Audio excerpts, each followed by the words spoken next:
Good evening, ladies and gentlemen. Our program tonight is Equal Freedom for All Children, Equal Educational Freedom for All Children. It's sponsored by the Knights of Columbus, Archbishop Michael J. Curley Assembly of the 4th Degree, and St. John the Master Council of the 3rd Degree. We have with us here this evening Robert S.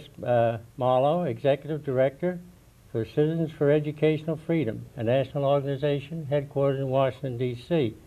Bob is also Vice President of the Board of the Council for Educational Freedom in America, Incorporated. He's on the Board of Americans for Choice in Education and has been active in educational freedom since 1968. Bob has lived in the county since 1935 and attended county schools and graduated from the University of Maryland.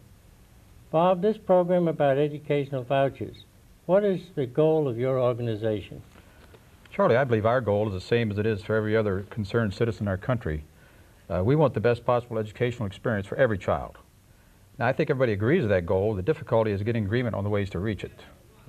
Speaking very broadly, there's two views on this issue. There's one group that we might call the establishment. They feel basically, we'll keep the system, we'll just keep improving it. It's just a question of more money and more time.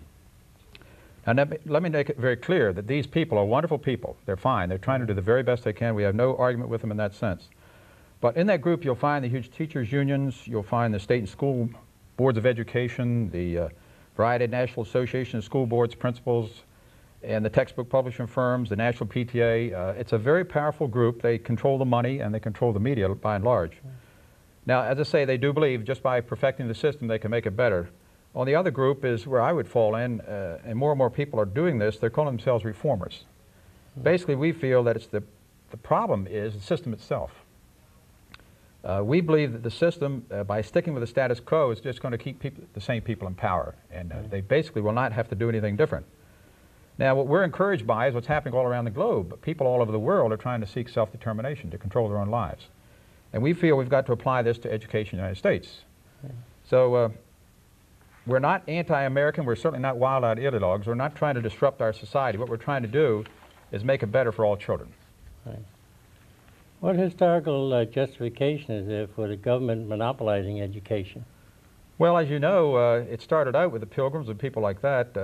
They wanted the children to learn to read and write so they could read the Bible. Right. And every school started in the United States, probably up to the 1840s, was church-run. In fact, every one of the Ivy League colleges started out as a church-run school.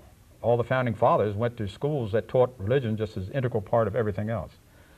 So what happened in basically 1840, Horace Mann was the superintendent of schools in the state of Massachusetts, and he believed that, instead he was a lawyer, he never taught. He believed that we could do better by having the government run the schools. And interestingly enough, he said that the schools would teach the great common truths of Christianity. So he wasn't against religion in the schools by any means. So what happened is this system didn't get off the ground until about roughly 1880. The so-called non-government schools flourished. They weren't giving in at all. But what happened in 1880, they went to compulsory education. Every state went to it. Now parents were stuck with a choice. They either had to take, quote, free schools offered by the government, or they had to ante up their own money to go to another kind of school. Right. About that time, the Catholics started recognizing that they were getting a pure Protestant theology in the public schools, which is what most people were at the time. So they formed their own school system. So that was the beginning of the Catholic schools, basically in 1880. They became the largest non-tax supported school system in the world, incidentally. So it saved the taxpayers billions and billions of dollars over a period of time. And what happened over a period of time as we had 228,000 school districts in the United States up into the 1930s. And the average school district was 108 students. So every little town in America had a school and had a school board. So there was just no way anybody could manage this system. Right. Well, starting in the late 30s and basically in the 40s, they started consolidating the schools and making them larger and larger, and we're down now to 14,700 school districts.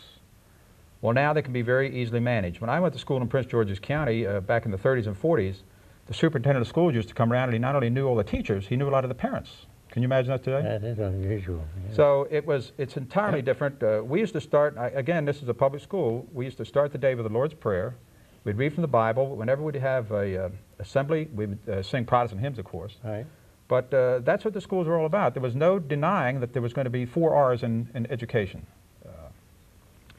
So what happened is, as people became more and more aggressive in wanting to have their own rights enforced, they went to the courts and said, it's not fair, I'm an atheist, or I'm a Muslim, or whatever it may be. I don't want my child to be indoctrinated with a specific brand of whatever it may be, whether it be Protestantism or whatever else in the public schools. Mm-hmm. So the courts slowly had to go along with this, and when they steadily extracted things, they extracted religion. So we got down to where there is no religion in the schools now, basically.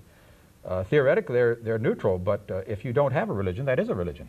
Right. So whether you want to call it secular humanism or whatever title you want to give it, we basically, and this was interesting because just this week in Time magazine, the subject has come up, have we gone too far in trying to separate church and state? Charlie, in some schools, teachers get in trouble if they have a Bible on the desk. If in their workbooks they come across the word God, they've got to strike it out. That's unbelievable. It is unbelievable in a free Yes, society. yes. So this is part of the impetus for a lot of people in the reform movement, and it's striking more and more people. The baby boomers themselves are starting to recognize, if my kids aren't getting values in schools, they're getting whatever television offers, what are they getting, you know? Now, it's true today, a very strong family can quite often offset this, you might say, anti-religious bias. But it takes a very strong family. They have to know what's about, right? Yes, that's true. Because if you tell your child to go to school and pay attention because it's important, right? Right. And the teacher says basically, in essence, that God is not important. He's not important in our lives. We're going to study what is important. The child gets a very subtle, very strong message that God is not important, period. So as I say, a strong family might be able to fight this, but there's many families who aren't, quote, strong. There's a lot of broken families, and these kids are getting hurt. They're getting hurt terribly, particularly in inner cities, particularly blacks and Hispanics. Yes, yes. They're coming up with an empty education. There's no true value in it that they can relate to, and they're looking for excitement in their lives, something for meaning, and they turn to peer pressure. They go to drugs, sex, crime, all kinds of things. Yes. They're looking for something. Because the schools can't give it, they're not getting it at home, they don't get anything on television, but they get on television murder and mayhem. So all we're saying is the school can't be an antidote for all our problems, but it should work in conjunction with parents, those parents who want their children to get a, quote, God-centered, or at least a philosophy of life in the schools that is in harmony with what the family teaches. So that's basically the history of it. That's very good, Bob. We'll take a short intermission now for a word from our sponsor.